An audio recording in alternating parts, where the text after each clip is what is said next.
150 साल पहले की बात है। ढोलकपुर गांव के एक कोने में एक परिवार रहता था।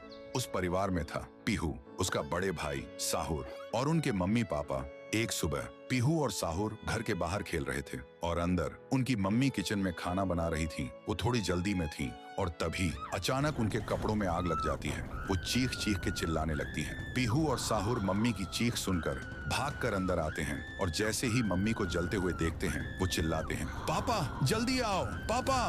पापा भागकर आते हैं लेकिन मम्मी को बचाने के लिए जैसे ही हाथ बढ़ाते हैं उनके कपड़ों में भी आग पकड़ लेती है और कुछ ही सेकंड्स में दोनों जलकर राख हो गए। पीहू और साहुर सिर्फ देखते रह गए जैसे पूरी दुनिया ही खत्म हो गई हो।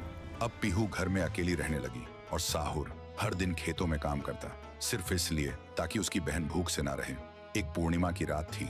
साहुर खेतों से काम करके घर लौट रहा था। तभी उसकी नजर जाती है एक घर की खिड़की पर। वो देखता है एक आदमी किसी का खून कर रहा था। ये देखते ही साहुर के पैर कांपने लगे और जैसे ही वो पीछे मुड़ता है एक और आदमी हाथ में खंजर लेकर खड़ा था। वो आदमी बिना कुछ कहे साहुर पर वार कर देता है। फिर गांव के लोगों को इकट्ठा करते हैं और वही आदमी चिल्लाता है, ये लड़का मेरे घर में घुसकर चोरी कर रहा था और जब मैंने रोका तो मुझे ही मारने की कोशिश की। अब आप लोग ही बताओ इसके साथ क्या किया जाए। गांव वाले गुस्से से भड़क उठते हैं और चिल्ला के कहते हैं, इसे उस पेड़ पे जिंदा उल्टा लटका दो। साहुर गिड़गिड़ाता है, मैं बेकसूर हूँ, मैंने कुछ नहीं किया। लेकिन गांव के किसी ने भी उसकी एक ना सुनी। उधर उसकी बहन रात भर उसका इंतजार करती रही और सुबह जब वो उसे ढूंढने निकली तो देखती है उसका भाई गांव के बीच वाले सूखे पेड़ से उल्टा लटका हुआ है। ये देखते ही पीहू टूट जाती है, जोर जोर से चीखने लगती है और उसकी चीख पूरे गांव में गूंज जाती है। फिर गांव वाले पीहू को भी